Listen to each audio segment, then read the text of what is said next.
Баршаңызға сәлем қыздар. Біз сіздермен бүгін осындай керемет чебуреки әзірлейтін боламыз, және құрамы бұл жерде біз ішек қарыннан жасайтын боламыз. Сондықтан міндетті түрде менің каналыма жазылып, лайк басып, қолдап кетіңіздер. Қазақша каналдың дамуына үлес қосыңыздар. Егер де басқа да видеоларымды көріп жатсаңыздар, міндетті түрде қолдап кетсеңіздер екен деймін. Бұл чебурекидің енді жасалу жолына келетін болсақ, өте жеңіл, өте оңай рецепт. Міндетті түрде үйлеріңізде жасап көріңіздер, сіздерден де дәл осындай керемет болып шығатын болады. Ендеше кеттік, бастайтын боламыз. Бізге ең алдымен ұн қажет болады. Барлығының грамдарын описанияға жазып қоямын. Сол жерден көріп алыңыздар, жарай ма?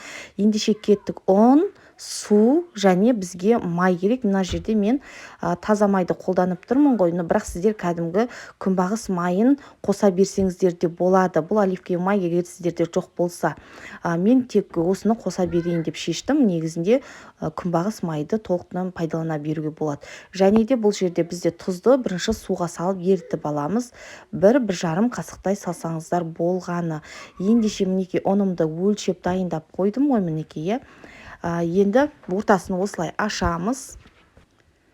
Мінекей ұнымызды осылай дайындап қойып алып, енді оливковый майымыздан 1,5 қасықтай май құятын боламыз. Сіздер күнбағыс майын құйсаңыздар болады. Бұл жерде бір қатты бір разница болмайды күнбағыс майы мен екеуінің. Сондықтан уайымдамай қоса беріңіздер. Бар болса, әрине оливковый май қосқан жақсырақ болады. Енді бір жұмыртқамызды саламыз ортасына.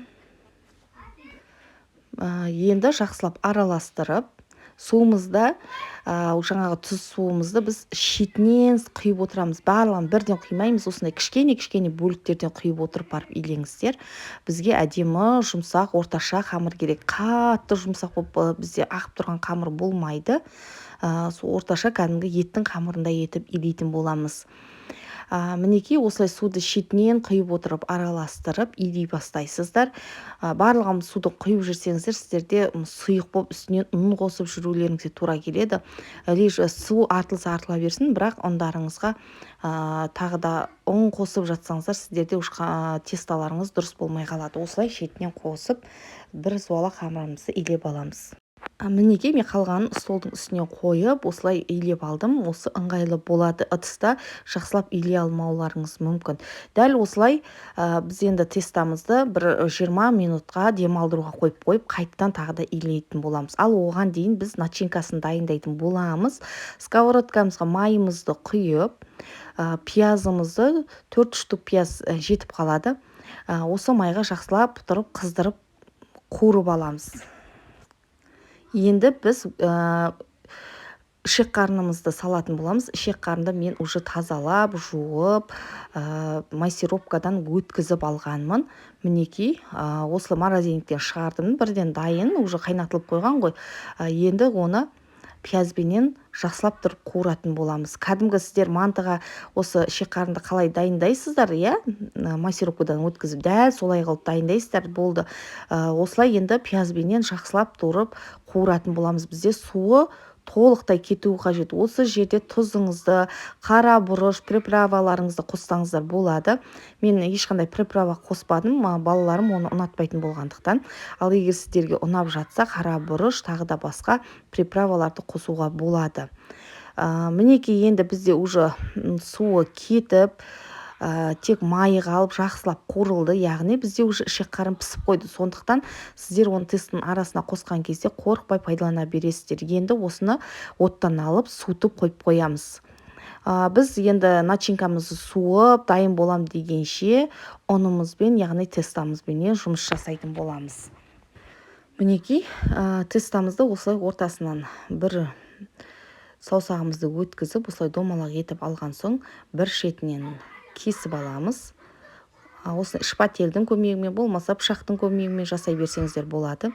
Енді осылай ширатып, шетінен біз кішкене бөліктерден кесіп алатын боламыз.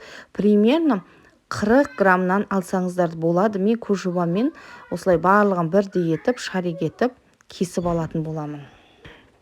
Мінекей, енді осы дөңгелек тесталарымызды алып кішкене шетінен басып оқтауымызбен жая бастаймыз. Міндетті түрде ұнмен жұмыс жасаймыз.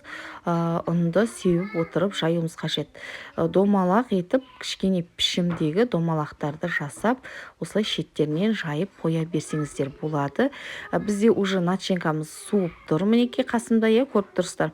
Бұны міндетті түрде суғасын барып саласыздар арасына, әйтпесе болмайды. Міндетті түрде суытып, сосын кейін барып пайдаланыңыздар. Мінекей осы бірінші дөңгелегімді жайып алдым. Сіздерге қазір бүгуін көрсететін боламын, қалай бүгу керек екенін. Мінекей енді сіздерге бүгу тәсілін көрсетіп жіберейін. Осылай бірінші начинкамызды алып, бір қасықтан, болмаса 1,5 қасық салсаңыздар да болады. Енді ол сіздердің жайған қамырларыңыздың үлкендігіне, көлеміне байланысты болады. Менде қамырларым орташа, негізіне үлкен етіп те жасауға болады. Сондықтан 1,5 қасықтай салдым. Мінекей. Енді осылай келесі бетін қайырып, шетінің барлығын жақсылап басып шығатын боламыз. Екіншісінде дәл солай жасадым. Шеттерін қатты басыңыздар, себебі газ майға түскен кезде ашылып кетпес үшін жақсылап тұрып бекітіңіздер, және де бір саусақтың көлемінде болатындай етіп крайын жақсылап тұрып басыңыздар. Тек ұшын ғана жабуға болмайды. Енді осылай қамыр кесетімменен, мінекей, ирелеп менде осылай шетін ең ұшынан бастап осылай кесіп алып тастаңыздар. Сол кезде сіздерде бір келкі ирек жаға пайда болады. Мінекей, қараңыздар, көрдіңіздер ме? Осылай кесіп алып қоясыздар, болды. Ешқандай вилкамен басудың қажеті жоқ. Мен барлығын осылай жасап шықтым, және ол оңайырақ болады. Екіншісінде тағы да бір көрсетіп жіберейін. Мінекей, жақсылап тұрып басып шықтым шеттерін. Енді қамыр кескіштің көмегіменен дәл шетінен бастап крайынан осылай кесіп, қисық болып тұрған жерлерін бірден алып тастаймыз. Мінекей қыздар, сіздерге анық барлығы көрініп тұр деп ойлаймын. Мінекей, дәл осылай болады. Бұл әдемірек көрінеді, және де қолды ұстамайды. Және шет-шеті қатып қалмайды.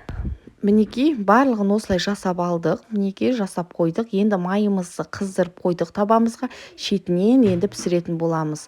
Және салған кезде бірінші беткі бетін саласыздар, мінекей, аударып. Содан кейін екінші бетін аударып пісіретін боламыз. Яғни біз жаңағы жасап қойған кездегі беткі беттермен тастаймыз майға. Осылай пісіріп аламыз. Екі бетін золотистый түске енгенше пісіріп алыңыздар.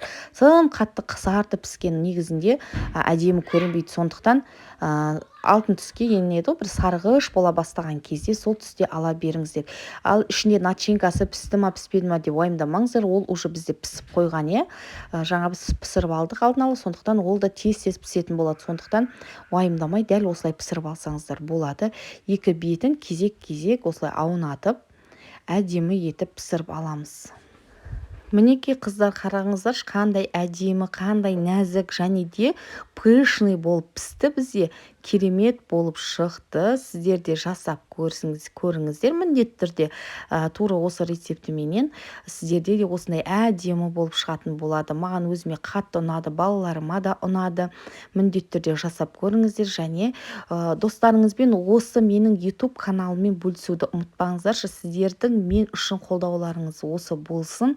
Мен осы каналымның дамуына үлес қосуларыңызды сұраймын. Сондықтан менің каналымды ссылкасын барлық жерде таратып жүрсеңіздер екен деймін. Сіздерге апта сайын жаңа рецептілер шығарып отыратын боламын. Міндетті түрде көріп отырыңыздар. Сіздер сатып алып жүрген рецептілерді мен теп-тегін өз каналымда сіздерге ұсынатын боламын. Баршаңызға сәттілік.